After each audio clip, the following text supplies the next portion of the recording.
I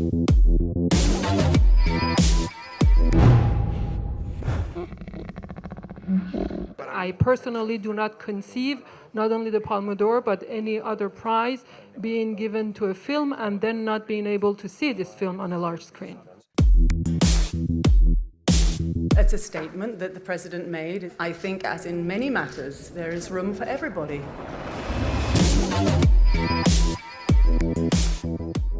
안녕하세요. 전 영화 시작해서 이만 32번째 에피소드를 시작하겠습니다. 안녕하세요. 안녕하세요. 오늘 차분하게 인사하시네요. 아, 네. 네. 아, 갑자기 뭐라고 말을 해야 될지 아니, 모르겠네. 너무 차분하셔서. 평소에는 네. 비웃으시면서 시작하잖아요. 제가 언제 비웃었어요? 제가 안녕하세요 하면 비웃으면서 시작하시니까. 아니에요. 아, 근데 되게 오랜만에 하니까 어색하네요. 저도 저희가 진짜 오랜만에 보는 거잖아요. 네. 그동안 잘 지내셨죠? 피곤하게 지내셨다고. 네, 저는 뭐 잘 지내긴 했는데 아, 요즘 너무 바빠가지고 바쁜 게 좋은 거죠. 모르겠어요. 울지 마시고요. 네네네. 반갑네요, 아, 어쨌든. 네. 저도 잘 지냈어요. 아, 네네네. 아, 큰일 났다. 너무 어색하다. 아니, 이 얘기를 하기 시작하면 네. 괜찮아질 거예요. 아, 네. 근황? 네, 아니, 그게 아니라 소개라도 해야죠. 아, 저요? 아, 저는 형광모자고요. 아, 네, 저는 팬큐맨입니다. 네. 아니, 저희 최근에 네. 팟빵에서 구독자 수가 조금씩 늘어가지고 팟캐스트도 늘었겠죠. 뭐 늘었다고 믿고 있고요. 특히 네네. 아이튠스. 네. 그래서 저희 소개를 정기적으로 하는 걸 까먹지 말아야겠다. 그런 생각을 저도 했어요. 근데 막 사실 소개라고 해봤자 닉네임을 말하는 것밖에 없으니까 그러네요. 근데 사실 별로 의미는 없는 것 근데 같아요. 닉네임을 얘기하지 않고 그냥 여자 목소리 남자 목소리 이렇게 구분을 하다가 자 갑자기 근데 펭귄맨님이 이렇게 얘기하면 저게 무슨 소리지? 라고 할 수도 있으니까. 아, 맞네요. 네, 맞습니다. 쓸데없는 얘기였고요. 최근 본 영화 얘기하기 전에 뭐 하실 얘기가 있나요? 아, 네. 간단하게 영화의 근황에 대해서 하자면은 이제 칸 영화제가 한 달 그렇죠. 앞으로 다가왔습니다. 뭐 영화계의 새해가 시작되려고 하고 네네, 있네요. 영화계 새해가 시작되려고 하고 있고 아직 뭐 어떤 작품이 상영될지는 알 수 없지만 유력한 작품 중 하나는 이창동 감독님의 버닝이겠죠. 아, 네, 칸에서 공개가 된다면 저도 오늘 말이 잘 안 나오는데 네네네. 너무 궁금해 미쳐버릴 것 같아요. 아, 네. 왜냐면 오래 걸리시는 감독이고 네네네.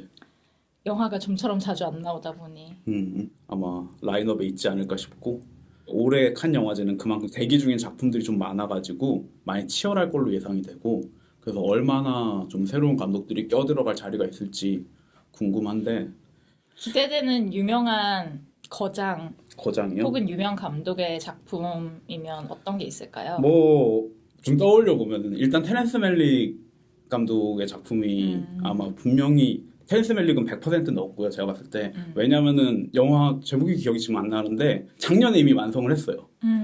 작년 겨울에 깐느를 위해서 아껴두고 있고 깐느를 위해서 아직까지도 공개하지 않고 있거든요. 그렇게 볼 수밖에 없는 거죠 지금. 다른 영화제들도 있었으나 네. 뭐 제출하지 않은 걸로 봐서 그렇죠.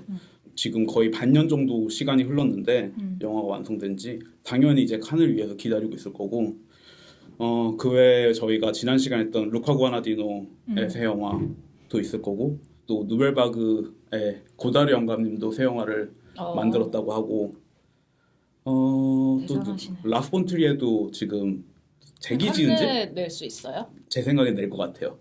네, 낼 거고 그 정책이 뭐 칸느의 결정에 달려 있는 그 거죠. 결정이 달려 있는 거죠. 네네네. 어쨌든 라스 폰 트리에는 깐느의 뭐랄까 약간 문제야? 애증? 그쵸, 애증. 그냥 약간 문제아라는 말이 더 맞는 것 같아요. 문제아 탕아. 같은 그쵸, 탕아. 예, 그 말이 좋네요. 탕아 같은 존재이기 탕아가 때문에. 과연 돌아올 것인가? 예, 뭐, 그런 거겠죠. 예. 뭐 많아요. 지금 기억이 안 나요. 근데 이미 많이 얘기하셨으니까 아니 근데 진짜 이 사람들로 한 다 트럭이에요? 네, 진짜 한 트럭이에요. 제가 지금 기대되네요. 기억이 잘 안 나는데 뭐 예를 들면은 뭐 그리 깐느랑 가깝지 않은 사람이지만 메리 젠킨스 같은 경우에도 아마 노려보고 있을 것 같고. 문라이트의 베리 젠킨스. 네. 그리고 칸 영화제는 이제 자기들의 규정에 대해서 업데이트를 했죠. 지난해 칸 영화제에서 이제 봉준호의 옥자라든지 아니면은 노아 범백의 마요로이츠 스토리가 공개됐었죠. 공개됐었는데 이제 칸 영화제가 넷플릭스 영화를 이제 받지 않는 걸로 공식적인 결정을 내렸죠. 경쟁 부문뿐만이 아니라 아, 경쟁 부문에서 경쟁 넣지 부문에서. 않겠다라고 예, 했던 예, 것 같아요. 경쟁 부문에서 넣지 않겠다고 얘기를 했고 또 다른 짜잘한지는 모르는데 레드카펫에서 셀피를 금지. 금지했고 약간 스포일러 같은 거를 우려해가지고 그 언론이랑 크리틱에게 있는 선상영 그 보통 저녁에 있으면은 그날 낮에 있고 아니면은 다음날 낮에 있으면은 그날 전날 저녁에 있었나 뭐 그런 식으로 약간 더 일찍 공개를 해준 그런 프레스를 위한 상영이 있었는데 괜찮아. 괜찮아. 그걸 이제 없앴죠. 네 그걸 없앴죠.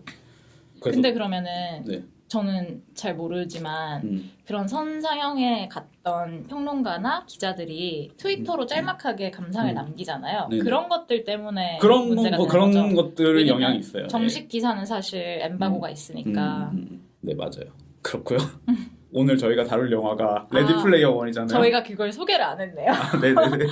저희가 고민 끝에 네. 흥행에도 굉장히 성공을 하고 있고 네. 국내외로 굉장히 호평을 많이 받는 것 같아요. 그래서 저희가 2부에서는 스티븐 스필버그 감독의 레디 플레이어 원을 다룰 예정입니다. 스필버그 감독이요? 네. 그래서 스필버그 감독이 오스카에서 넷플릭스 영화 후보에 오르면은 부적절한 것 같다라는 이야기를 했죠. 네. 네네네. 저는 근데 스필버그가 얘기하기에는 네네. 좀 억울한 측면이 있는 것 같아요. 왜냐면 스필버그는 자기가 투자를 받는데 문제가 없는 사람이잖아요. 네. 근데 제작비를 기존 전통적인 할리우드 스튜디오에서 받기가 힘든 감독들 같은 경우는 사실 넷플릭스가 큰 도움이 되는 것도 사실이죠. 아쉬울 것 같아요. 나도 영화를 만든 건데. 그런 문제도 있겠지만 사실 이 사람들끼리 영화라는 매체 정의가 다른 거죠. 뭐 제 생각엔 그런 문제인 것 같아요. 그러니까 영화라는 게 뭐 2시간짜리가 영화냐 라고 얘기하면 넷플릭스 만든 것도 영화일 수 있겠지만 극장에서 걸려야지 영화라고 생각할 수도 있는 거니까. 지금처럼 영화의 어떤 디지털이라는 요소 자체를 구분하기가 힘들어진 시대에 스트리밍 서비스로 먼저 개봉을 한다고 해서 극장에서 뭐 하는 경우도 있고 안 하는 경우도 있지만 그것만으로 구분할 수가 있나? 라는 생각을 저는 좀 하게 되네요. 정답이 있는 건 아닌 문제라고 생각을 하고 매체가 변화해가는 과정인데 저 같은 경우는 완전 스필버그 편이거든요. 이 문제에 대해서는. 저는 지금 영화라는 매체가 가진 장점이 있는데 그거를 굉장히 지금 많이 잃어가고 있고 그 잃어가는데 크게 한몫하는 게 극장에서 더 이상 영화를 관람하지 않는 것이라고 생각하기 때문에 이럴 때 좀 적극적으로 싸워줄 필요가 있다고 생각을 해요. 뭐 단적인 예를 들면은 TV에서 보는 클로즈업과 영화관에서 보는 클로즈업은 전혀 다른 종류의 샷이고 TV로 봐버릇하는 습관이 영화관에서의 관람을 영향을 너무 많이 주고 망치고 있는데 예를 들면은 영화관에서 사람들이 상대적으로 뒷자리에 앉으려고 하는 문제, 스크린을 전체를 다 파악할 수 있는 거리를 두고 앉으려고 하는 모습 같은 것들이 저는 영화가 가진 과거에 가지고 있었던 힘을 잃게 하는 선택 중에 대표적인 거라고 생각을 하는데 사실 제 기준에서 영화는 화면이 한눈에 안 들어오는 거리에 앉아야지 훨씬 더 강력한 환영성이나 힘을 가진다고 생각을 하고 그렇게 앉았을 때 결국에는 클로즈업이 나왔을 때 TV에 보는 클로즈업이랑 다른 힘을 가지게 되는데 지금의 관람 패턴은 완전 그런 쪽이랑 멀어져 있다고 저는 생각을 하고요. 이런 걸 더 잃기 전에 좀 세게 나갈 필요가 좀 있다고 생각을 해요. 저는 그게 일리가 있고 저도 극장에서 보는 걸 선호하는 편이고 그렇긴 하지만 스트리밍으로 공개되고 하는 영화들이 영화 시장을 다 잡아먹을 수 없는 거고 그렇기 때문에 저는 크게 걱정할 필요가 없는 문제라고 생각하는데 물론 이게 사람들이 영화를 보는 방식에 대한 인식을 바꾼다는 점은 저도 동의를 하지만 그렇다고 해서 그 영화관에서 보는 걸 좋아하는 펭귄맨님이나 뭐 저도 그런 사람들이 극장에 안 가는 게 아니잖아요. 모르겠어요. 관람자의 생각이 바뀌면 영화도 바뀌는 거라고 저는 생각하기도 해요. 모든 영화가 이래야 한다라거나 아니면 모든 영화를 보는 방식은 이래야 한다거나 그렇게 생각하기엔 좀 무리가 있더라고요. 영화다, 영화가 아니다라고 하는 게 기본적으로는 좀 배제를 하는 그런 입장인 것 같아서 네네.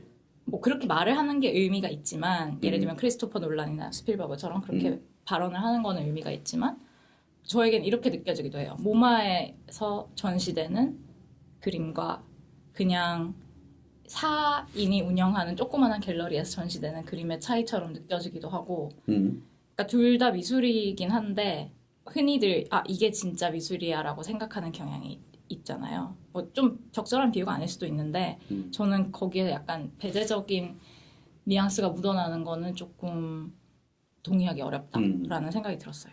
뭐 저는 강한 조치라고는 생각하고 배제라는 행동 자체가 다른 영화를 좀 무시하는 것처럼 보일 수도 뭐 있을 것 같긴 한데 저는 관객들이 영화를 관람하는 패턴의 변화라는 게 무르듯이 되게 자연스러운 현상은 아니라고 생각해요. 이거는 결국에는 영화를 만들고 있는 사람들이 혹은 영화를 평론하는 사람들이 혹은 영화를 사고 파는 사람들이 하는 실천을 통해서 만들어지는 거고 그래서 넷플릭스가 예를 들어서 자기네 플랫폼을 위해서 영화를 만들면서 아마존이랑 정책이 다르잖아요. 아마존은 극장에서 선공개를 하고 그 다음에 이제 자기네 스트리밍 서비스 하는 반면에 넷플릭스는 이제 동시 상영을 원칙으로 하고 있고 넷플릭스가 굳이 그렇게 해줘야 될 필요도 없는 거니까 넷플릭스는 그렇게 해도 되는 거고 그거에 대해서 제가 비난할 수 없는데 하지만 기존의 극장이라는 공간을 지켜왔던 사람들이 그러면은 그거는 우리가 보기에는 너네는 우리가 고수해오던 시네마를 존중하지 않는 선택을 하고 있어라고 해서 안 걸어주는 거에 대해서도 그 사람들의 그냥 선택이라고 생각해요. 그냥 그거는 제가 봤을 때는 그 사람들이 서로 생각하는 시네마가 다른 거고 그래서 뭐 칸 영화제에서 넷플릭스를 금지했다. 뭐 그거는 그 사람들이 생각하는 시네마가 그런 거기 때문에 저는 뭐 거기에 대해서 뭐라고 할 수 없다고 생각을 하고 그리고 뭐 일단 저도 거기에 동의를 하고 네, 뭐 그런 거죠. 넷플릭스로 관람이 될 거를 생각하고 만드는 경우도 많겠지만 기본적으로 뭐 모르겠어요. 봉준호 감독의 경우는 인터뷰에서 누누이 얘기했죠. 자기는 이거를 극장에서 볼 걸 생각하면서 만들었다 뭐 이런 식으로도 얘기를 했었는데 여기서 영화를 만드는 감독들이 그 사람들이 기존에 어쨌든 영화에서 일을 안 하던 사람들이 아니고 영화를 만들어 오던 사람들이기 때문에 완전히 뭐랄까 영화가 아닌 게 나오지 않는데 그러면 그 차이는 결국 그냥 개봉 플랫폼의 차이인 건가라는 생각이 좀 들고 그렇게 치면 넷플릭스가 만들지 않았지만 그냥 정말 독립 영화거나 다큐멘터리 영화거나 뭐 개봉 기회를 잡지 못해서 개봉을 못하는 영화들은 그것도 영화로서의 가치가 없는 건가라는 생각도 저는 좀 들고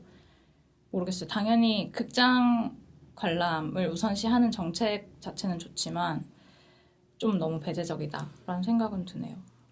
계속 얘기하면 한도 끝도 없을 것 같은데 그래도 어쨌든 말하고 싶은 게 몇 가지 있는데 첫 번째로 극장에서 상영될 기회를 얻지 못한 것과 넷플릭스에서 성공이 될 걸 전제로 만들어지는 거는 다르고요. 근데 넷플릭스에서 상영될 걸 전제로 만들어진다는 게 그러니까 이제 봉준호 감독 같은 경우는 그렇게 생각하지 않았다라고 얘기를 하잖아요. 네네네. 그런 감독들도 분명히 있을 거란 말이죠. 그러면 어떻게 되는 건가라는 생각이 들죠. 그러면 어떻게 되는 건가?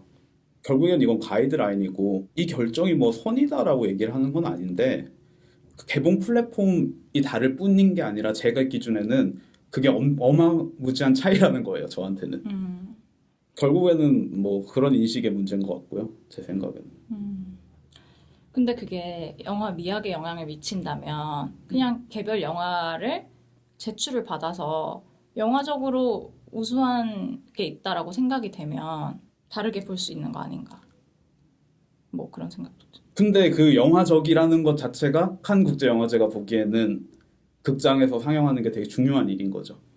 그러면 뭐 저에게는 이게 이해가 안 가는 거예요. 왜냐면 예를 들어서 칸 영화제에서 스퀘어라는 작품이 상을 받았잖아요. 스퀘어를 극장에서 본 사람도 있겠지만 그냥 스트리밍으로 본 사람도 있잖아요. 네네네. 그러면 어쨌든 모르겠어요. 이 얘기는 끝이 없는 것 같아요. 저는 관객의 입장에서 생각해서 그런 것 같아요. 결국은 뭐 만드는 사람도 이걸 어떻게 염두에 두고 하느냐에 따라 다 다르겠지만 그거는 제가 봤을 때는 사람 간의 문제도 다 있는 것 같고. 근데 저는 이제 관객의 입장에서 생각을 해도 제 생각에는 방향성의 문제라고 생각해요. 영화가 어떻게 나아갈 것인지에 대해서. 그렇게 보면 사실 칸 영화제의 입장은 되게 노인네 마인드죠. 노인네 마인드라고 생각할 수 있죠. 저는 왜냐면은 정말 그거는 기득권의 마인드인 것 같긴 해요. 왜냐면 영화가 싼 네. 예술이 아니잖아요. 너무나 비싸고 뭐 있는 돈은 다 받아야 되는 사람들도 많고 뭐 그런 건데 좀 배타적인 게 확실히 느껴지는 것 같아요. 네. 아니 뭐 저는 이거 배타적이라고 생각을 하는데 극장에서 영화를 본다는 경험이 이런 식으로 사라지는 거를 필사적으로 저는 막고 있다고 생각하는 거고. 아, 거기서 차이가 있는 것 같아요. 저도 이게 뭐 막으려는 제스처인 건 알겠지만 그런다고 이게 막아지나라는 생각이 드는 거죠. 그럴 바에는 좋은 영화를 어쨌든 그냥 많이 발굴해서 보여주는 게 낫지. 아 근데 아까 말씀하신 것처럼 예를 들어서 집에서 TV로 본 더스케어랑 극장에서 본 더스케어가 전혀 다른 영화라고 저는 생각하는 거예요. 저도 그렇게 생각해요. 그러니까 네네. 이상한 거예요. 왜냐면 옥자가 그 동시에 개봉을 했다고 해서 옥자가 동시에 개봉을 했지만 그걸 스트리밍으로 볼 사람들은 스트리밍으로 보겠죠. 근데 극장에서 본 사람들도 있잖아요. 그 사람이 줄어들겠죠, 결국에는. 넷플릭스 때문에. 줄어드는 게 문제, 그런 관객 수가 문제가 되는 건가요? 관객 수도 문제되고, 그러니까 그런 극장에서 영화를 보는 경험이라는 것 자체를 점점 축소시키는 행위라고 생각하는 거죠. 알겠습니다. 뭐. 아, 저는 사실 그게 네. 애매하다는 생각이 당연히 인터넷 스트리밍 플랫폼 발달하면서 극장에 가는 사람들이 줄었지만 무비패스라는 게 등장하면서 극장에 가는 사람들이 어쨌든 단기적으로 되게 늘었잖아요. 그런 것만 생각해봐도 이게 단순히 넷플릭스가 극장 문화를 망친다라고 하기에 쪽 뭐랄까 그런데 여러 면이 있다는 거죠. 그래 무비패스가 있어도 넷플릭스 영화를 극장에 가서 쉽게 보지 않아요, 제 생각에는. 일단 저 같은 경우에는 그랬어요. 이건 통계가 없으니까 제가 뭐 그렇죠. 확실하게 말을 할 수 없는데 제 생각에는 그럴 것 같아요. 그렇군요. 네. 그렇고요. 제가 계속 얘기하면 되나요? 네. 아, 그런 다음에 우리가 그때 지난 시간에 콜미 바이 유 네임 얘기하면서 형광모자가 왜 게이 섹스씬을 보여주지 않는가 콜미 바이 유 네임에서 이런 얘기가 있었는데 그러고 나서 보니까 기사가 뜬 게 있더라고요. 안 그래도 그런 문제에 대해서. 저는 헤드라인만 봤는데 각색가가 화가 났다고. 아, 뭐 화가 났는지 모르겠어요. 뭐 헤드라인이라서 그렇게 뽑았겠죠. 네. 먼저 루카 구아다니노가 거기에 대해서 먼저 답변을 한 적이 있더라고요.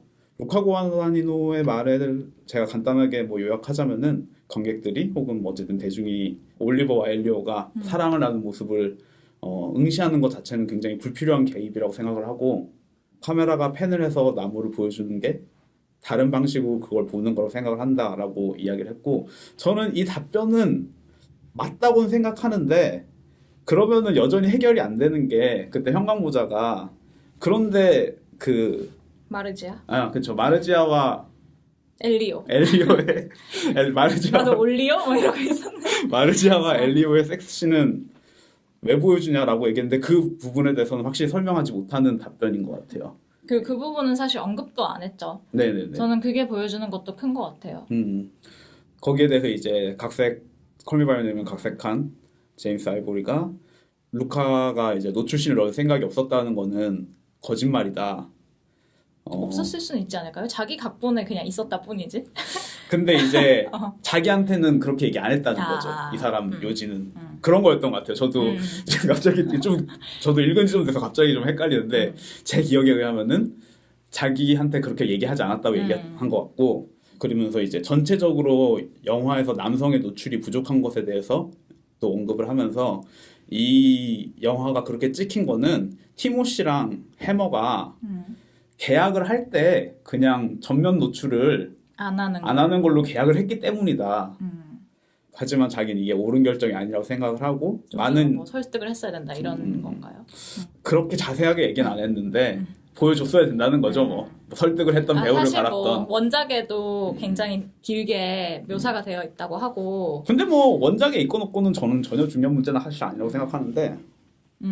저는 사실 루카 구아다니노 감독의 설명도 이해가 가요. 뭐 제가 그걸 보고 싶어서 보자고 하는 건 아닌데 저는 그냥 이 두 개의 섹스씬의 차이에서 오는 궁금증이 있었던 거고 뭐 그거야 감독의 선택이죠. 근데 이게 아무래도 그 성 정체성의 정치적인 담론과도 떼서 생각하기가 어렵다 보니 그런 것 같아요. 사실 콜미바이 연예인은 배우들이 굉장히 잘생겼잖아요. 그리고 뭐 귀엽고 잘생기고 약간 만화 같달까? 그런 게 있는데 그러면 좀 더더욱 조심해야 되는 부분이 있다고 생각해요. 좀 미화라는 표현 좀 웃기고 패티시처럼 보이게끔 패티사이제이션을 하는 거죠. 뭐라고 표현해야 될지 모르겠는데 뭐 어쨌든 그래서 이제 제임스 아이보리의 말은 남성의 정면 누드를 보는 게 별일이 아닌데 이걸 자꾸 기피하는 거 굉장히 미국적인 사고고 이게 문제가 있다. 뭐 이런 얘기를 했고 이게 되게 사실 그게 재밌는 미국적인 사고인가요? 근데? 아이보리 말에 의하면 그거 되게 미국적인 사고예요. 저는 그냥 남성 중심적인 사회의 산물인 것 같은데. 근데 이제 예를 들어서 유럽 영화에서 흔히 나오니까 그렇게 말을 한 것 같아요. 제 생각에는. 그럴 수 있겠네요. 그래서 이제 여성의 누드에 대해서 더 관대하고 남성의 누드에 대해서 여전히 조심스러운 그런 문제점을 지적했고 이게 재밌는 것 같아요. 여성의 누드에 대해서는 확실히 관대하고 그래서 이제 제시카 차스테인 같은 경우에는 일부러 필요하지 않으면은 안 한다는 얘기를 공공연하게 사실 하면서 이제 그런 문제도 제기하고 있고 그래서 여성의 누드에 대해서 좀 더 조심스럽게 접근해야 한다는 점과 동시에 이제 누드 별거 아니다. 아이보리는 반대로 남성도 누드를 그냥 해야 된다. 비슷한 방향성이면서도 정반대 약간 사고방식이라서 그냥 재밌다고 생각을 했고요. 뭐 저는 근본적으로는 이 섹시를 보여주지 않는 이유가 완벽함을 보여주지 않는 문제랑 연결이 돼 있다고 생각하는데 뭐 하지만 결국에는 이걸 보여주지 않는다는 건 자신이 없었다고 얘기할 수도 있을 것 같아요. 알 수 없지만 네네. 어쨌든 영화는 뭐 결말로 얘기를 하는 거니까 결과물로? 제가 본 영화를 사실 별로 정리 안 해왔는데 일단 기억나는 걸 하면은 애니메이션을 3편을 봤어요. 비행기에서 보셨나요? 사실 2편은 비행기에서 봤어요. 저도 애니메이션은 사실 그렇게 볼 때가 좀 많아요. 근데 진짜 답답하긴 해요. 패딩턴 2를 봤고요. 명작이던가요? 저는 너무 좋았어요. 일단은 이거 되게 영화관에서 보면 더 좋았겠다는 생각 확실히 들고 왜냐하면 이게 시각적으로 되게 재밌는 아이디어가 가득 차 있는 것 같아요. 지금 너 본지 너무 오래돼서 사실 기억이 안 나는데 그렇다고 한 달 된 건 아니니까. 그렇죠. 하지만 갑자기 진짜 하나도 기억이 안 나네요. 얘기를 들고 싶은데 근데 남들처럼 되게 몇 가지 아이디어로 자신 있게 뽐내는 게 아니라 진짜 수십 개의 아이디어를 한 영화에 함축하고 있다는 생각이 들고 그런 아이디어들이 제가 관객 입장에서 다 성공하는 건 아니었지만 뭐 100개를 던져서 한 80개쯤 성공한다. 많이 성공하네요. 네네 라고 저는 생각을 해서 되게 즐겁게 봤고요. 그래서 패딩턴이 되게 시각적으로 즐거웠던 영화라면은 저는 이제 픽사의 코코도 봤는데 코코를 봤을 때는 정반대로 역시 픽사는 시나리오를 진짜 잘 쓰는구나 라는 생각을 하면서 봤어요. 이게 코코도 역시나 너무나 착한 얘기라 가지고 제 취향의 얘기는 아닌데 하는 선택들이 정확하게 자신들의 타겟이 누구인지 알고 있고 이야기의 분기점마다 되게 정확한 선택을 하더라고요. 그 A라는 선택을 코코가 했다면 사실 B라는 선택을 했으면 완전 아트하우스 영화가 되는 그런 점에서 이제 구조가 되게 명확하면서도 아다리가 맞아 떨어지는. 네네네 뭐 그런 영화라고 생각을 했고요. 근데 사실 그런 부분이 조금 네. 약간 뭐랄까 예측 가능하다 할까? 그런 느낌을 주지 않나요? 근데 그게 이 사람들은 의도적으로 했고 이 사람들이 그걸 안 할 수 있는데 제 눈에는 이 사람들이 일부러 그렇게 한다는 느낌이었어요. 그리고 이 영화를 볼 관객들을 위해. 네네네네. 그래서 제가 보기에는 이 사람들이 오히려 그만큼 더 자신 있는 사람들이고 되게 마스터처럼 보이더라고요. 제 눈에는. 다른 영화는 이제 극장에서 봤는데 웨스 앤더슨의 아이 오브 독스를 봤는데 저도 봤어요. 그거. 네. 저는 웨스 앤더슨이 애니메이션을 더 잘 찍는다 실사 영화보다 라고 생각을 했어요. 일단은 판타스틱 미스터 폭스 같은 경우에도 그랬고 웨스 앤더슨은 확실히 저는 그 사람의 인위적인 이미지 같은 게 애니메이션이랑 훨씬 더 잘 들어맞는 것 같아요. 그렇긴 한 것 같아요. 네, 그리고 무엇보다도 제가 아이 오브 독스에서 놀랐던 점은 이 영화가 어쨌든 간에 영어를 사용하는 사람들을 위한 그런 관객을 위한 영화잖아요. 그렇죠. 네.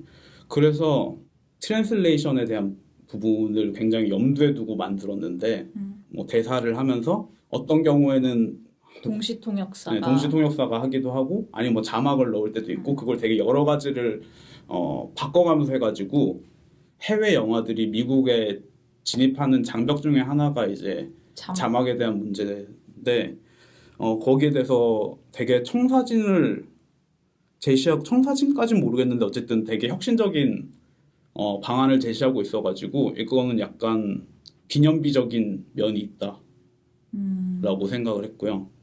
그 부분이 일단은 제일 놀라웠던 것 같아요. 저는 사실 그 언어 문제 때문에 굉장히 아쉽다는 부분 생각을 많이 했던 것 같아요. 왜냐면 이야기는 귀엽고 착한 이야기죠. 그것도 이야기에 대해서는 별로 할 말이 없고 저는 이게 그때 잠깐 얘기했던 것 같은데 웨스 앤더슨 감독도 스스로 얘기 안 했을 수도 있겠네요. 인터뷰 같은 데서 왜 일본을 배경으로 이야기를 만들었냐 했는데 사실 뭐 그럴 이유가 없다라고 얘기를 하면서 근데 뭐 일본 문화를 너무 좋아해서 이렇게 해보고 싶었다라고 얘기를 했는데 저는 그렇다면 조금 더 이 문화에 대한 존중이 필요하지 않나라는 생각이 저는 좀 들었거든요.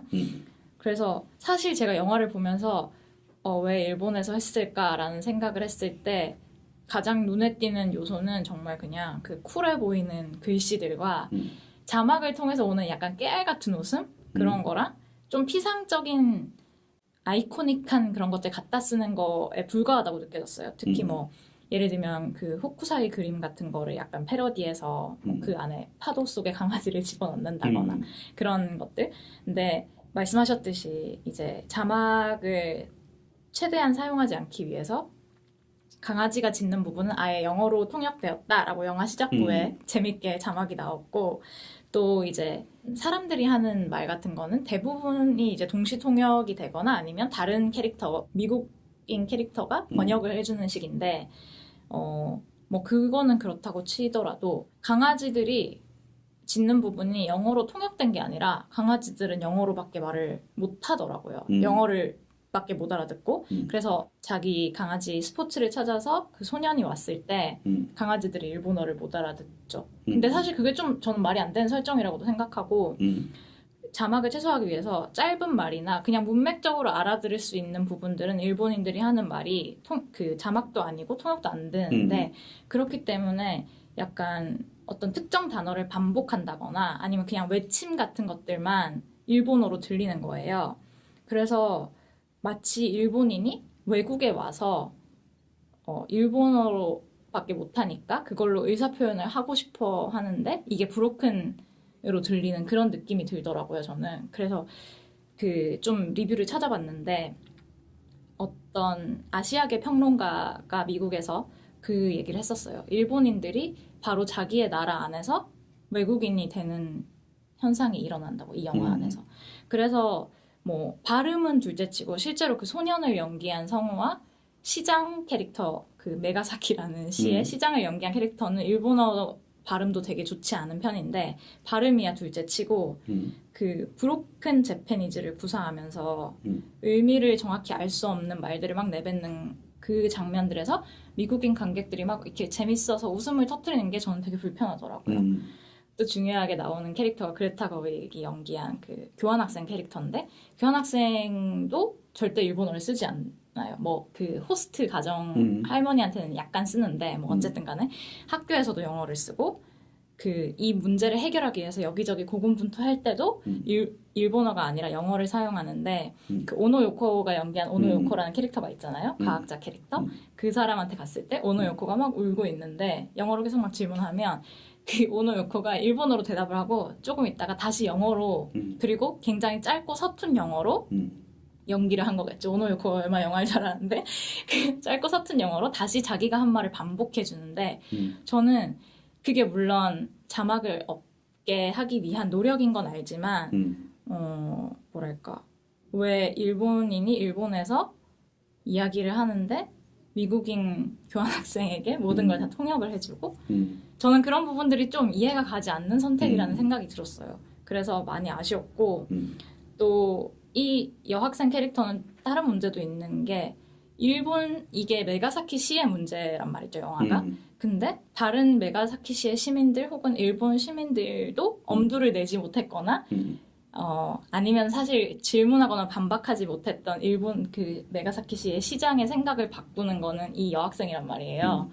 이 시장의 그 양아들, 소년도 있지만 그렇기 때문에 이게 우리가 일본의 국민성 얘기를 하는데 전 국민성이라는 단어 별로 좋아하지 않지만 되게 수능적이고 뭐랄까 온순하달까 그런 얘기를 많이 하는데 그런 스테레오 타입의 반복 같다는 생각도 좀 들고 아까도 말씀드렸지만 뭐 모든 영화가 이래야 한다라고 얘기하는 건 아닌데 저는 이 문화를 좋아해서 이런 얘기를 만들었어요라고 할 때 이 문화를 주변화하거나 너무 뭐랄까 고립되게 그리고 약간 이렇게 되게 오리엔탈리즘인 거죠 일종의 뭔가 되게 이국적으로 뭔가 쿨하고 멋있는 문화처럼 다루는 게 좀 불편했어요. 제가 프로 불편러니까. 그런데 그 와중에 또 오즈 야스지로나 구로사와 아키라에 대한 오마주들이 막 곳곳에 있는 거죠. 그러면 약간 그걸로 해결되는 건 아닌 것 같은데 라는 생각이 저는 들더라고요.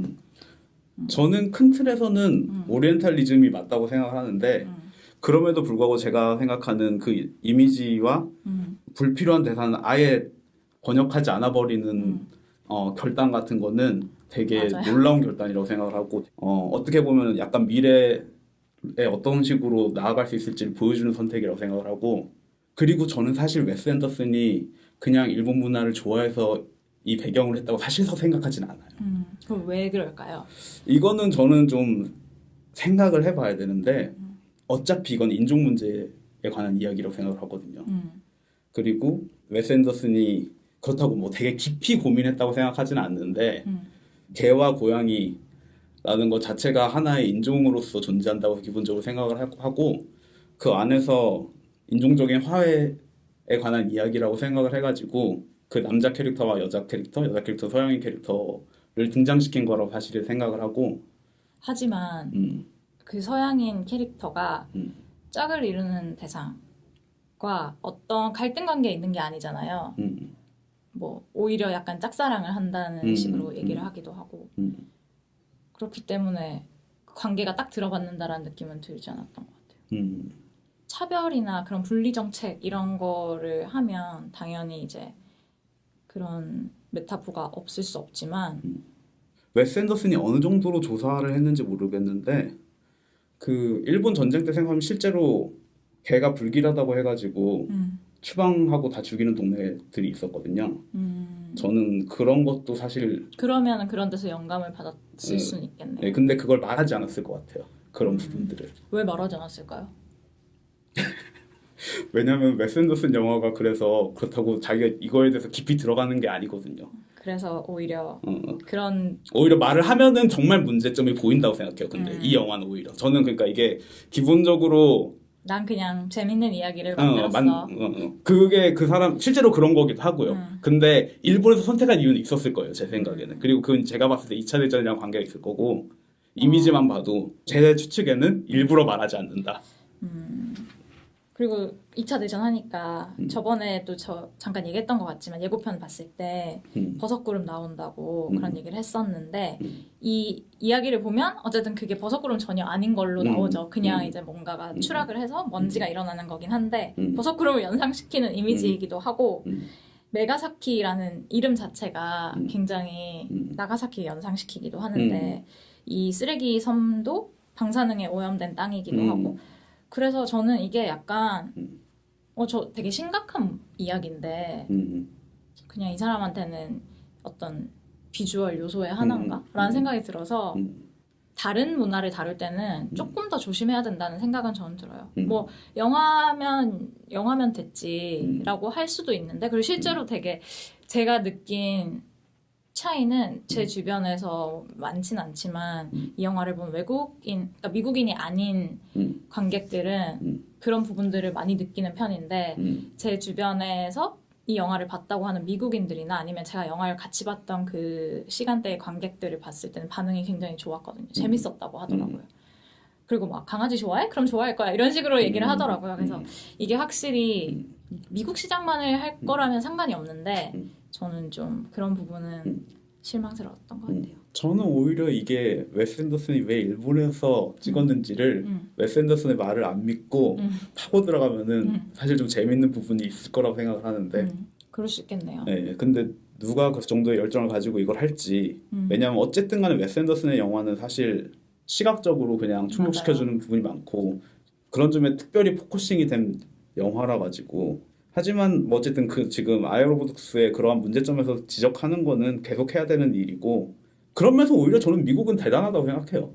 오히려 그런 부분 어쨌든 지적하고 있다는 점에 대해서 사실 코코 아까 코코 얘기했는데 코코도 스페니쉬 버전을 봐야 된다는 얘기가 있었던 걸로 알고 있는데 영어 버전 보지 말고 스페니쉬 버전을 만들었나요? 네, 그쵸.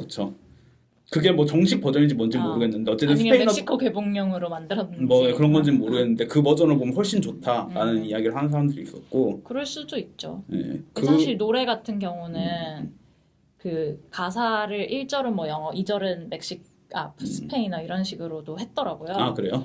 저는 그래서 스페니쉬를 봤거든요. 아 자막 해놓고? 네. 어쨌든 그러면서 오히려 저는 그 지적이 나오는 게 오히려 대단하다는 생각도 들어요. 아 근데 제가 하고 싶은 얘기가 뭐냐면은 그래서 어쨌든 아이로보독스가 이번 전주국제영화제 폐막작이에요. 아 그래서 뭐 기회가 되시면 보시면 좋을 것 같은데 굳이 볼 필요 없고요. 왜냐하면은 어차피 개봉을 할 거기 때문에 어차피 굳이 영화제에서 볼 필요는 없다는 생각이 들어서 전주국제영화제에서 보시면 좋을 것 같은 영화를 제가 몇 개 골랐는데 네. 이미 저희가 보고 나서 제가 좋다고 말했던 아바스키아로스 사미의 24프레임이나 아니면 아이웨이웨이의 휴먼 플로우 그리고 클로이 자오의 더 라이더 한국명은 로데오 카우보이라는 제목이 됐더라고요. 그 제목이 별로 직관적이네요. 네, 굉장히 직관적이죠. 그 외에 라울 루이즈의 영화들도 아예 별도 섹션을 해가지고 여러 영화를 틀고요. 기획전을 하나요? 네, 뭐 이런 영화들이 있어서 보시면 좋을 것 같다는 생각이 들고 그리고 제가 전주국제영화제에 갈 수 있다면은 제일 보고 싶은 영화는 그 12라는 영화예요. 12days라고 레몽드 드바르동의 다큐멘터리 영화인데 그 프랑스에 그런 법이 있나 봐요. 그 정신병원에 예를 들어서 현관무자가 좀 이상해가지고 정신병원에 보냈다고 쳐요. 그러면은 본인 동의 없이 정신병원에 가둬지는 거잖아요. 네. 그러고 난 다음에 12일 후에 판사가 그 12일 동안의 레코드를 가지고 판단을 하나 봐요. 판사가요? 네. 뭐 그런가 봐요. 저도 잘 모르겠어요. 바쁘겠는데?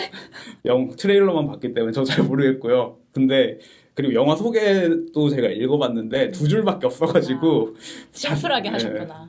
알 수가 없어요. 어쨌든 그래서 그 10일 동안은 의료 기록이라든지 생활 같은 걸 보고 판단을 하는 건가 봐요. 근데 그 10일 동안에 결국에 일어나는 일이 이 현관보자에게는 평생을 좌지우지하게 되는 일인 거죠. 그럼 그때 못 나오면 정신병원에서 계속 치료를 받아야 되는 건가요? 이 다큐멘터리 보면 알 수 있고요. 저는 모르겠고요. 근데 지금 진짜 재밌는 게 네. 제가 최근에 본 영화 중에 그 스티븐 소더버그가 아이폰으로 찍어서 화제가 된 언세인이라는 영화가 있거든요. 네네네. 이게 이런 내용이에요. 얘기가 다 끝나셨으면 영화 얘기를 아, 할게요. 네, 그러세요. 그래서 어쨌든 저는 만약에 전주에서 영화를 보실 수 있다면은 12를 보면 좋을 것 같다. 뭐 사실 그럴 필요 없는데 제가 보고 싶어가지고. 그러면 이 다큐멘터리 안 보셨으니까 잘 모르시겠지만 네네. 한 사람의 12일을 따라가거나 이런 건 아니겠죠? 그게 불가능할 것 같아서. 아닐 것 구조상. 같아요. 네. 그냥 이 문제를 다룬. 네네네. 재밌네요. 제가 최근에 본 영화 얘기를 하면 저는 이제 스티븐 소더버그의 한국에서 최근에 개봉했던 로건 럭키와 여기서 최근에 개봉한 언세인 두 편을 봤어요. 네네. 근데 저는 뭐 두 편 다 그냥 그랬고요. 네네.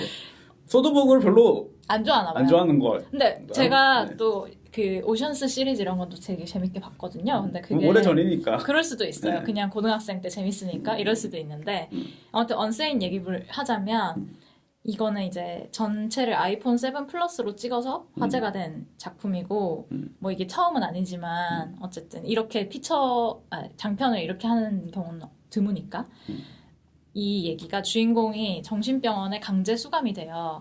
자기는 이제 그냥 상담을 받으려고 갔는데 스토킹을 당한 적이 있어요. 그래서 뭐 삶에 의욕이 없고 이런 식으로 얘기했더니 의사가 약간 자살 생각을 한다는 쪽으로 유도를 해서 강제로 수감을 시킨 거예요. 이 이유는 미국에서 이제 의료보험이 커버가 되는 정신병원들이 보통 의료보험사에서 한 7일 정도까지 의료비를 뭐라 해야 되지? 입원료를 내주는 거예요. 그러면 사실 환자가 병원에 가서 치료받고 싶은 생각이 없어도 그 의료비를 받을 수 있으니까 병원에서는 무조건 얘 위험하다라고 해서 강제로 입원을 시킬 수가 있는 거예요. 그러고 나서 한 7일 지나면 이제 보험사에서도 돈을 안 내주니까 너 이제 괜찮은 것 같아. 가. 이런 식으로 이제 약간 보험 사기인 거죠, 일종의. 근데 이게 되게 만연한 문제 같더라고요. 실제로 이 영화에서도 조금 그런 부분이 있는데 어쨌든 메인 이야기 줄기는 이 주인공이 강제로 수감되는 병원에서 자신의 스토커를 만나게 되는 거예요. 그 정신병 때문에 들어온 거예요? 아니요. 직원으로. 직원으로? 그래서 이 여자는 이 사람 나 쫓아서 여기까지 왔다고 얘기를 하는데 이 여자가 미친 사람이라고 생각해서 아무도 이 여자 말을 믿어주지가 않는 거예요. 그래서 저는 처음에는 이게 되게 흥미로웠어요. 왜냐면 최근에 그 미투 운동도 많이 생각이 나고 이 여자가 실제로 미쳤을 수도 있으니까 어떤 게 진짜일까 막 이런 거를 이제 생각해보는 재미도 있는데 생각보다 빨리 이게 실제 스토커인 게 드러나요. 거기서부터 개연성이 깨지기 시작하죠. 근데 시나리오를 쓴다는 생각을 해보면은 금방 깔 것 같아요. 그렇긴 해요. 왜냐면 그래야 갈등이 또 새로운 갈등이 계속 생기거든요. 그래서 그래서 좀 쉴 새 없이 재밌긴 한데 결국 실제 스토커와 싸우는 도중의 이야기에는 저는 좀 흥미가 떨어져가지고 그리고 이 여자 주인공도 굉장히 재밌는 캐릭터예요. 왜냐면 거의 사이코패스에 가깝게 주변 인물들을 막 이용해서 스토커에게서 탈출하거든요. 그런 걸 보면 재밌죠. 재밌지만 재밌을 것 같은데? 한번 보셔도 괜찮을 것 같아요. 근데 저에게는 조금 이야기가 중간으로 갈수록 산으로 간다라는 생각을 했던 것 같고 재밌는 건 이제 아이폰으로 찍었기 때문에 아이폰에 렌즈를 착용해서 찍은 것 같은데 좀 이상한 화면 구도와 좀 왜곡이 심한 가장자리 같은 게 왜곡이 너무 심해가지고 좀 이상해요. 근데 적응하기까지 시간은 걸리지만 이 주인공의 그 굉장히 신경이 곤두선 신경증적인 심리와 뭔가 어딘가 잘못된 것 같은 분위기를 만드는 데는 어울렸던 선택 같기도 해서 되게 재밌었어요. 왜냐면 저희가 텐저린을 다뤘지만 텐저린에서는 뭔가 친밀하고 약간 좀 이렇게 그 사람들 삶으로 들어가는 느낌을 주는 식으로 아이폰을 활용했다면 여기서는 사실 핸들드도 많이 쓰진 않거든요. 텐저린과는 좀 확실히 차이가 나는 것 같아요. 그래서 그랬고 그냥 생각해봐도 전혀 다른 영화를 찍는 사람이죠. 그쵸. 그렇기도 하죠. 이렇게 그냥 막 회의실 같은 데서 이렇게 뻗치고 찍은 거 보면 너무 지루한 화면이에요. 그리고 너무 이상한데 그게 묘하게 어울리는 것 같기도 하고. 근데 저는 로건 럭키는 이것보다 조금 덜 좋았는데 로건 럭키는 이제 남부 촌동네에서 운이 없는 형제들, 그러니까 모든 동네가 되게 작아요. 모든 동네 사람들이 너 로건 성씨를 가지고 있어? 이러면서 너는 그럼 불운하겠네? 이런 식으로 얘기를 할 정도로 형은 이제 총망받는 풋볼 선수이다가 다리를 다쳐서 공사 현장에서 일을 하고 동생은 이라크인가 어디 파병을 갔다가 팔을 잃은 바텐더고 이래요. 근데 이제 걔들이 오션스 11처럼 그 자기네 집 근처에서 열린 나스카라는 굉장히 큰 레이싱 경기에서 돈을 털 생각을 하는 거죠. 사실 말이 안 되지만 재밌는 기획이잖아요. 그리고 그게 바로 소더버그가 그렇죠. 말이 안 되지만 재밌는 촌동네의 오션스 11이다 이런 식으로도 홍보가 많이 됐었는데 확실히 그 오션스 11의 그 화려한 계획과 아기가 딱딱 맞는 뭔가 막 첨단 와이어를 사용하고 이런 거는 전혀 아니고 여긴 조금 뭔가 덜 떨어지고 어설픈 계획들이긴 한데 아무래도 이 사람들이 프로페셔널이 아니잖아요. 그쵸. 거기에 오션스랑 그게 차이라고 들었는데. 그래서 그런데도 어쨌든 해내는 걸 보면 그 과정에서의 재미는 있지만 저는 이 영화가 그냥 영화적으로 너무 산만해요. 그래서 제가 잠깐 말씀드리기도 했지만 미스캐스팅이 일단 저에게 너무 크게 다가왔고 그래요? 왜냐면 채닝 테이텀과 아담 드라이버가 형제로 나오는데 둘이 너무 안 닮기도 했고 형제 좀 안 닮을 수도 있지. 그쵸. 근데 너무 안 닮아서 그게 다른 기사에도 언급이 됐더라고요. 근데 저만 그렇게 생각하나 싶은 건 좀 찾아보는 편이니까. 근데 너무 안 닮았는데다가 아담 드라이버가 남부 사투리를 너무 못해요. 속에서 지금 누군가를 떠올리면서 연기를 하는 것 같아요.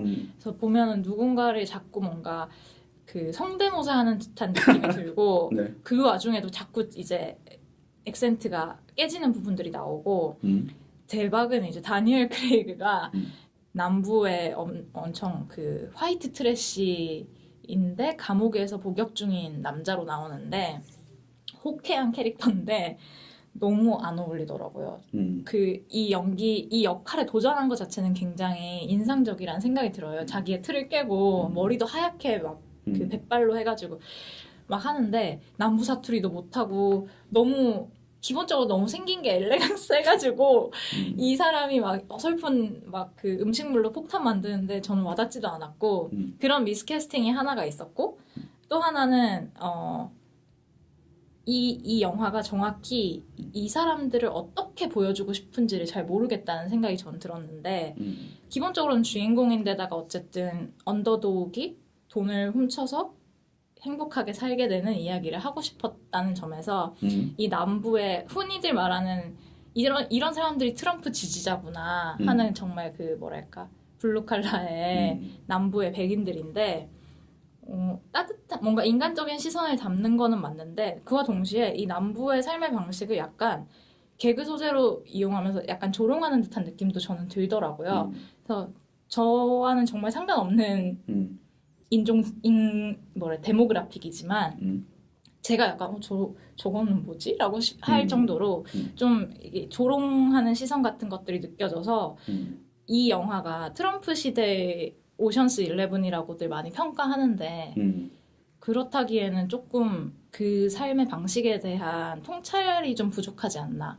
그냥 단순히 픽업 트럭을 몰고 뭐 밤에는 동네 바에 가서 맥주 한 잔 마시고 뭐 약간 거친 말 하고 그러면 남부 사람이 되는 건가라는 생각도 저는 좀 들었고 뭐 그 외에도 뭐 이제 다니엘 크레이그 동생들은 너무 전형적인 화이트 트래시고 뭐 여동생도 있어요. 로건은 네네. 로건 형제가 주인공이기 때문에 동생은 뭐 별로 드러나지도 않고 동생은 뭐 기능은 뭔데요? 그럼 동생은 이제 그 전체 계획이 있잖아요. 그 탈취 계획이 그 와중에 뭐 운전 좀 해주고 뭐 케이크 그것도 좀 웃겨요. 되게 성 역할이 고정돼 있기도 해요. 왜냐면 빵 케이크를 준비해야 되는 미션이 있어요. 그러면 그런 건 다 여동생이에요. 내가 전화해서 케이크 집에 전화할게. 그리고 뭐 근데 뭐 남부라는 것과 또 그럴 수도 있어요. 그게 조금 저도 헷갈리는데 그리고 뭐 이 채닝 테이턴 캐릭터는 딸내미가 있는데 이혼을 했지만 딸내미가 있는데 딸은 또 막 미인 대회 나가서 막 감동적으로 막 컨트리송 부르고 막 이런 친구고 저는 좀 그런 것들이 수상하더라고요. 수상했고 마지막에 또 여성 캐릭터 하니까 하는 거지만 힐러리 스웬크가 그 출연자 명단에 있는데 끝까지 안 나오는 거예요. 그러다 마지막 한 20분에 나오는데 스포일러지만 FBI 요원이 돼서 나와요. 이제 그 도난이 일어났으니까. 근데 하는 역할이 하나도 없고 결국은 범인을 못 잡아요. 뭐 눈치는 챘을 수 있지만 잡지 않고 끝나는데 마지막에는 아담 드라이버가 운영하는 그 바에 가서 아담 드라이버와 약간 이렇게 플러팅을 하면서 끝이 나는데 저 캐릭터는 왜 나온 거지? 라는 생각이 들고 모두가 이제 짝을 만나면서 끝이 나는 이 괴상한 결말을 맞이하는 영화였습니다. 근데 그 왜 나온 거지가 의외로 중요할지도 모르죠. 그럴 수도 있어요. 근데 저는 이제 이미 기분이 나쁜 상태로 그 마지막 20분을 봤기 때문에 특히 뭐 고등학교 동창도 나와요. 채닝 테이텀에. 예뻐요. 그러면 네. 처음에 한번 나와요. 처음에 한번 나오고 채닝 테이텀이 나도 이렇게 살면 안 되겠다 뭐 이런 걸 여러 계기로 느끼게 돼서 돈을 이제 훔치려고 계획을 짜고 나서 마지막에 다시 한번 등장해요. 채닝 테이텀이 돈을 훔친 이후에 그리고 이제 바에서 또 건배하면서 끝이 나고 그래서 저는 이 영화가 여성 캐릭터를 정말 구색 맞추기식으로 끼워 넣어서 쓰고 있다라는 생각이 들어서 기분이 안 좋았죠. 하지만 언세인을 보고 조금 나아졌는데 뭐 어쨌든 이분은 뭐 각본도 쓰고 그런 분은 아니니까 그렇다고 합니다. 아니 뭐 각본 쓰고 안 쓰고가 중요한가요? 근데 이제 캐릭터 같은 경우에는 기본적으로 연출로만으로 커버할 수 있는 거는 아닐 수도 있잖아요. 그러면 이제 자기 의견을 좀 더 피력해서 했었어야 되는 게 아닌가. 근데 아니, 그러니까. 이분이 그런 분은 아니니까. 수도보고 너무 무시하는데? 모르겠어요. 제가 그래서 네. 이 예전에도 이런 거였을까라고 생각해보면 사실 오션스 시리즈 같은 경우도 오션스 시리즈는 기본적으로 남자들의 케이퍼 영화지만 가끔 등장하는 줄리아 로버츠나 뭐 그런 여성 캐릭터는 항상 미인계를 쓰는 역할이었잖아요. 그런 걸 생각하면 근데 그건 또 2000년대 초반이고 지금이랑은 뭐 확실히 시대가 그럴 것 다르죠. 같아. 지금은 이제 그런 캐릭터를 넣어야 한다 하면 좀 더 배드에스 캐릭터를 넣겠죠. 의도적으로. 그쵸. 배드에스지만 섹시한. 아, 괜찮으시죠? 네, 괜찮고요. 네. 아, 그러셨구나. 네. 네. 아니요. 저는 그냥 근데 저는 그냥 다음에 얘기하는 게 나을 것 같아서 제가 여전히 생각해보고 있는 게 몇 가지 있는데 그 하나가 몰리스 게임이고 저는 아론 소키네. 예, 몰리스 게임이 실패한 부분이 뭐였을까를 네. 잘 모르겠는 거예요. 잘 모르겠다 하면 실패하지 않았다고 느껴지는 거예요?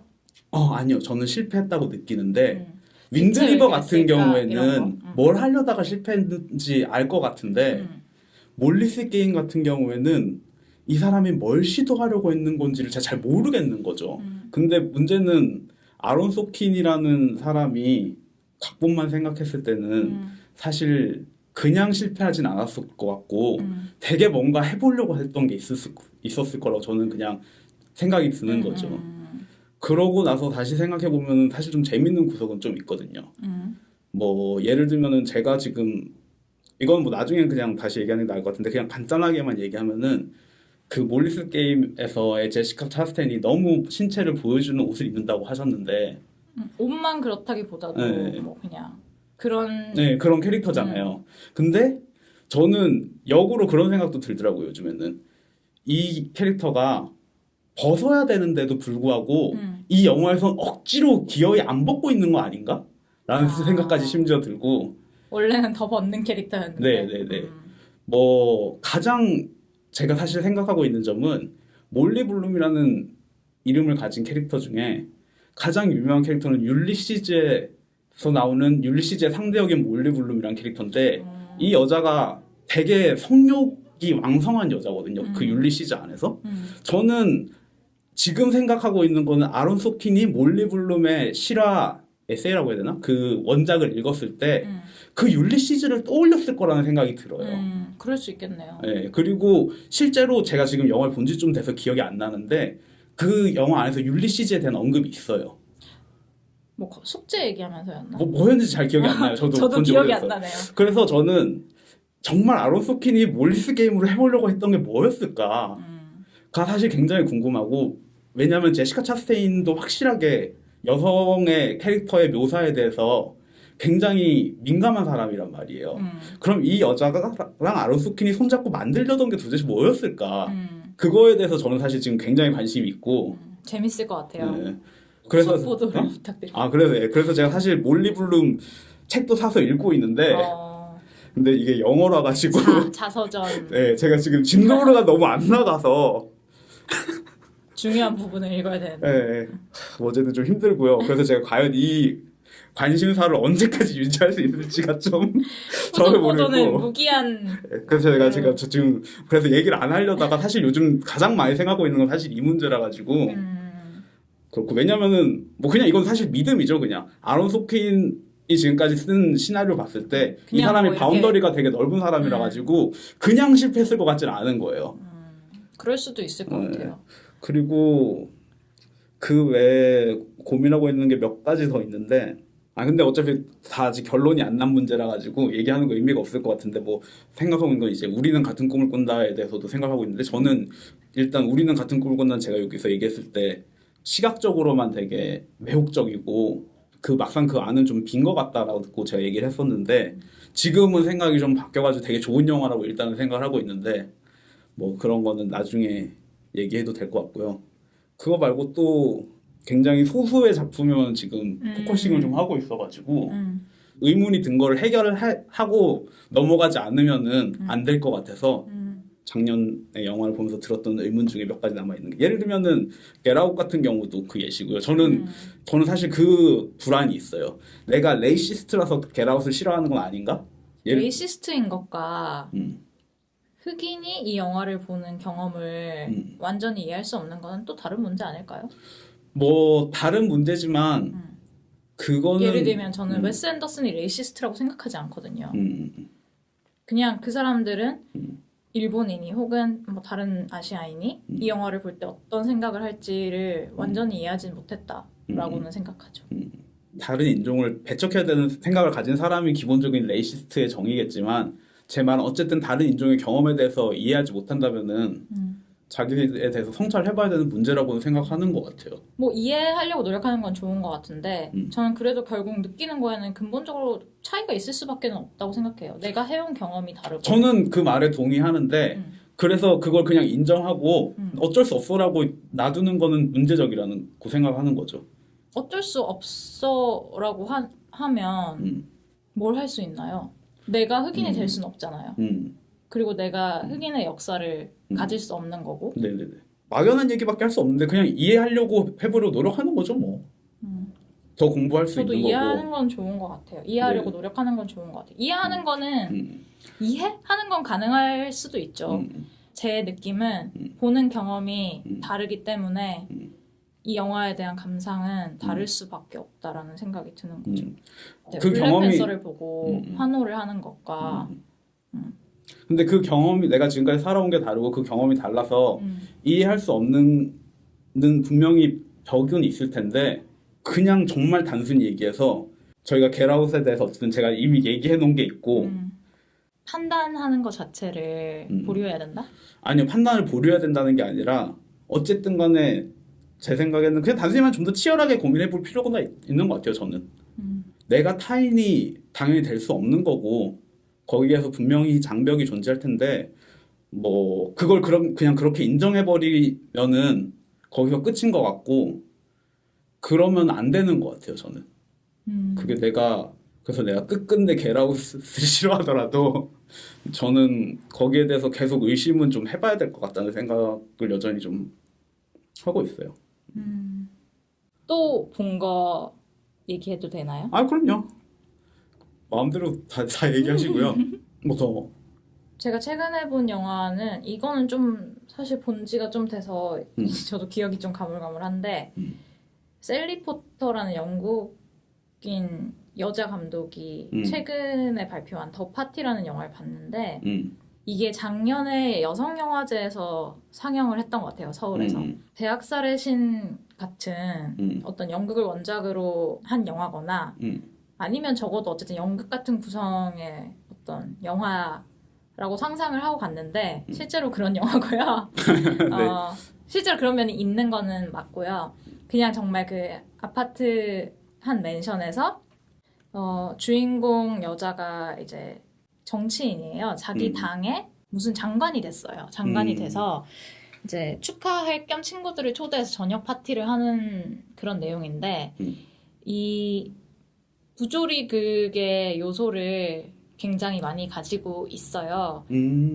왜냐하면 모든 캐릭터들이 굉장히 극대화되어 있어요. 어떤 각종 그 이념, 이즘에 다 체현하고 있는 거죠. 뭐 자본주의를 체현하고 있다든지, 극단적인 페미니즘을 체현하고 있다든지, 대한문화, 그런 뭐 히피나 명상 이런 것들을 추구하는 캐릭터라든지, 아니면 세상만사의 시니컬한 시니시즘을 가지고 있는 캐릭터라든지, 아니면 하버드에서 교수까지 했던 뭐 인텔렉추얼리즘을 상징하는 캐릭터라든지 이런 캐릭터들이 모여서 이야기를 하는데 그 안에서 식자층이 가지고 있는 겉으로는 잘 모르는 어떤 나약함과 위선과 되게 안쓰러운 인간다움 이런 것들을 드러내는 영화예요. 근데 사실 이렇게 얘기하면 뻔하네 하시겠지만 뻔해요. 그래서 이런 일차원적으로 만든 캐릭터들이 풍자를 극대화하고 또 약간 일반인의 대화에서 상상하기 힘든 약간 좀 말도 안 되는 좀 뭐랄까 과장된 대화 같은 것들이 이제 위트를 만들기는 하지만 저는 좀 뚜렷한 목적이 없이 이 인텔렉추얼들의 위선을 보렴 이외에는 별로 느껴지는 게 없어서 좀 아쉬웠달까? 그런 생각이 들었고요. 뭐 근데 보면서는 좀 많이 웃었던 것 같은데 그냥 끝나고 별로 그런 생각을 했던 영화고. 이 사람 되게 재밌는 사람이네. 네. 저는 이 사람 영화 중에 탱고 레슨이랑 올란도를 봤는데 네. 뭐 올란도 같은 영화는 재밌는 영화죠. 이 누구 나오더라? 틸다 스윈튼. 아, 틸다 스윈튼이 안 죽고 계속 살아가는 영화거든요. 근데 이제 여자였다가 남자였다가 여자가 되나? 저는 사실 못 봐서 틸다 영화를. 스윈튼이 이 영화 시작에서는 남자 캐릭터인데 중간에 성별이 바뀌어요. 재밌겠다. 계속 살면서. 저 자세히 기억은 안 나는데 감독 이름이 친숙해서 지금 보니까 탱고레스는 무슨 내용이었더라? 기억이 안 나네. 올해 초인가? 올해 초에 그 뉴욕에 와서 음. 약간 뭐 기획전 같은 걸 했는데 음. 올란도랑 더 파티 할 때만 그 Q&A 저는 했더라고요. 올란도에 가서 봤어요. 아, 근데 저는 그때 약간 굳이 얘기를 안 했던 이유가 제가 사실 올란도를 보면서 저는 안 본 영화라서 가서 봤거든요. 근데 보니까 봤던 영화더라고요. 역시나 나의 기억은 좋은 기억. 내가 이 영화를 봤는데? 데자뷰인가? 이러면서. 그러니까 사실 처음엔 항상 데자뷰인가를 생각하지만 그런 뒤로 경우에 갈수록 봤던 경우가 많겠죠. 볼수록 점점 이게 단순한 데자뷰가 아니구나. 이거 기억난다.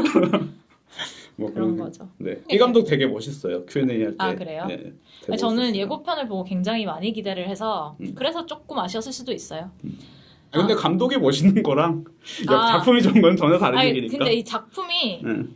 뭐 실제로도 뭐 그냥 평가는 그저 그런 것 같은데 뭐 저는 그렇다고 나쁜 작품은 아니라고 생각하는데 좀 아쉽다. 다음 영화는 미국의 인디 영화인데 너무 인디라서 한국에 뭐 개봉할지 안 할지 모르겠어요. 근데 Keep the Change라는 영화고 레이첼 이스라엘이라는 역시 여자 감독이 만든 영화고 성인 자폐증 모임 같은 데서 알게 된 두 남녀가 로맨틱 코미디죠. 처음에는 약간 좀 서로를 거리끼다가 아니다. 남자만 이 여자를 거리껴 해요. 왜냐면 이 자폐증에도 증세 그 정도가 있잖아요. 근데 이 남자는 사실 크게 스트레스를 받지만 않으면 나름 정상인처럼 생활을 할 수가 있는 사람이고 근데 약간 스트레스 받으면 막 틱이 생기는 그런 사람이고 여자는 좀 누가 봐도 약간 과도하게 신나한다든지 좀 눈치가 없다든지 초점을 잃은 표정을 종종 짓는다든지 약간 티가 나는 사람인데 뭐 모르겠어요. 저는 이 영화에서 좋았던 점은 사실 생각해보지 않은 부분이었거든. 저에게는 자폐증 환자면 자폐증 환자지라고 생각했던 부분인데 물론 그건 저희가 관심이 없어서 그랬겠지만 이 영화 안에서 그 여러 가지 정도에 따라서 어떤 위계랄까? 아니면 갈등 같은 게 생겨요. 그래서 이 데이빗이라는 사람이 사라랑 데이트를 하면서도 사라는 그래도 다른 자폐증 환자들보다는 좀 정상인 같다. 너는 이 괴짜들하고는 다르잖아 라는 식의 대사를 좀 하는데 뭐 그런 거에서 나오는 갈등도 좀 재밌고 마지막에 이제 이 영화의 제목인 Keep the Change가 왜 나온 제목인지를 설명하는 결말 부분도 좀 뭐랄까 되게 귀엽게 산뜻하게 각본을 썼다라는 생각이 들어서 저는 그런 부분은 재밌게 봤던 것 같고 제가 이 얘기를 하고 싶었던 거는 되게 배우가 사라를 연기했던 그 배우가 굉장히 저는 진짜 좀 가벼운 정도의 자폐증이 있는 분이라고 생각했거든요. 연기를 너무 잘해서. 근데 제가 극장을 나오다가 그날 뭐 Q&A가 있는 것도 아니었는데 우연히 그 분이 지나가는 걸 봤어요. 지나가는 게 아니라 그 극장에 들어오려고 하고 있더라고요. 그래서 제가 문을 열었는데 너무 눈앞에 있어서 이랬더니 영화 봤냐고 고맙다고 이러고 들어가는데 너무 정상이시더라고요. 그래서 연기를 되게 잘하셨다.